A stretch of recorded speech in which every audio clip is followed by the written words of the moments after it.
我第一次接觸戲劇咧，就係爹哋媽咪3歲嘅時候帶我入劇場睇兒童音樂劇。嗰陣時仲係詹瑞文做緊兒童音樂劇嘅時候，劇場組合。咁啊睇完之後，我同爹哋媽咪講，我好想好似台上面啲哥哥姐姐咁表演啊咁。咁佢哋就揾咗個叫做香港兒童音樂劇團嘅劇團俾我入咗去。咁嗰陣時咧，胡博士咧就係香港兒童音樂劇團嘅藝術總監，亦都係創團嘅藝術總監啦。咁我仲記得第一次我去到上堂嗰個門口咧，我係咁喊，跟住然之後死都唔肯入去，跟住最後我係冇入到去啊，冇上到堂，跟住我走咗。第二年又有多少少歌仔唱啦喎，跟住去到開始有一句對白啦喎，有一句歌詞啦喎。原來喺嗰個每個禮拜嘅恆常課程裡面，同埋每年 annual performance 嘅彩排過程裡面，慢慢自己個信心大咗，同人哋嘅溝通多咗。原來嗰一個潛移默化嘅過程，自己都唔覺㗎。跟住去到開始，你有幾句對白，有幾句歌唱嘅時候，你都夠膽企上去個台上面喺度唱。咁嗰陣時啊，寶姐姐就好惡嘅，基本上咧，而家都係㗎嘛。咁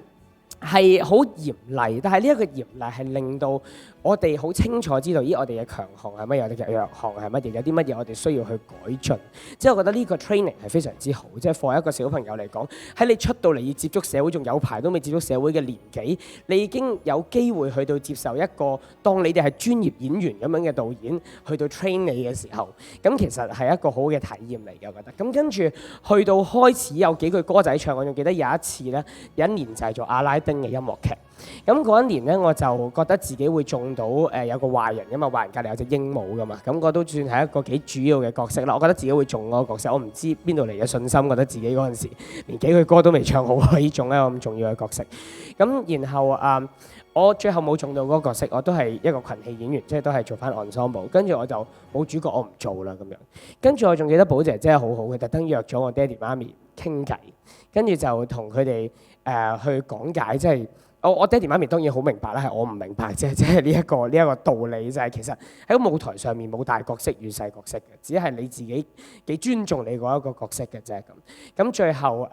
我都同佢入去寶姐姐間房同佢傾咗一次偈，跟住之後了解多咗少少，原來喺舞台劇嘅世界，或者原來其實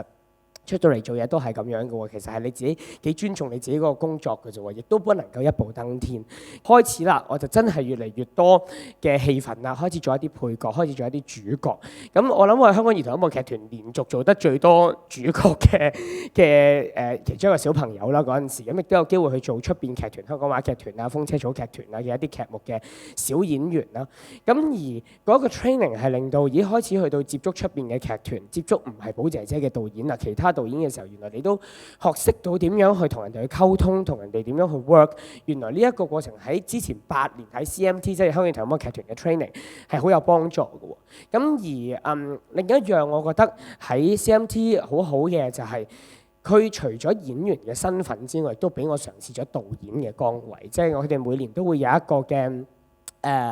頒獎典禮啦，要嚟 credit 翻一啲做戲有進步嘅小朋友啊，或者態度啊各樣嘢有進步嘅小朋友啊。咁而喺嗰個過程裡面，其實第一次我記得我做導演嘅時候都唔係一個公開演出啦，即係就係喺其中一年嘅頒獎典禮裏面，佢哋有一個15分鐘嘅短劇，跟住寶姐就話：咦，你好似有個夢想想做導演嘅喎，你試下導呢個短劇啦咁樣。咁我就有機會真係接觸下導演其實要做啲乜嘢嘅咧。咁又用咁多年嚟觀察寶姐點樣導戲啊，或者喺出邊唔同劇團觀察其他導演點樣導戲啊，嘗試下啦咁。咁而喺嗰個過程，其實你又會學識咗，咦，原來企喺導演嘅身位同企喺演員嘅身位又好唔同㗎咯喎。你點樣去同一個團隊去到溝通，同每一個唔同嘅 parties， 同每一個設計師啊、編舞啊去到溝通，又多咗好多嘢要去顧及㗎啦。香港嘅小朋友係好多時係好唔敢去表達自己，譬如我哋做 school tour 去問啲小朋友有咩問題問嘅時候，冇人夠膽問，因為大家好驚錯啊。咁但係而喺戲劇嘅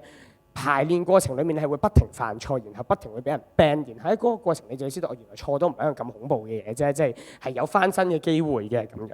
咁同埋好似頭先陳永全前輩所講，佢去做嘅戲劇，佢會有好多幻想空間俾啲小朋友，而呢啲幻想空間其實係訓練咗小朋友好多嘅 critical thinking 啦，佢哋點樣去了解一啲未真係畫公仔畫出腸嘅啦，我覺得呢樣嘢都好重要。咁再加上就係其實喺排練過程或者接觸文本嘅過程，其實頭先寶姐姐都有講，佢哋去做嗰啲片啊，其實係會俾啲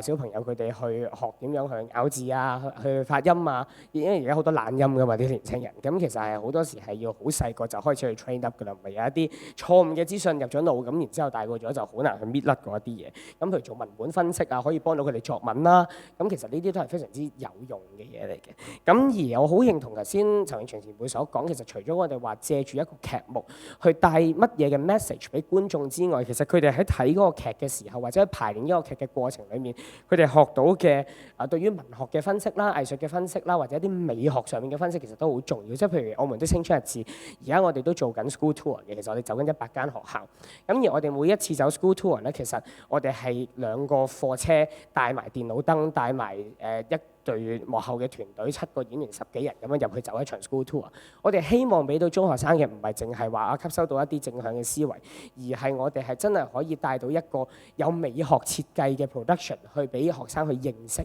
究竟音樂劇嘅魅力係喺邊度，或者戲劇或者藝術嘅魅力係喺邊度咁樣。咁所以我覺得呢一啲都係一啲，如果小朋友細個就真係可以接觸到戲劇嘅話，對佢哋成個成長都會幫助好大。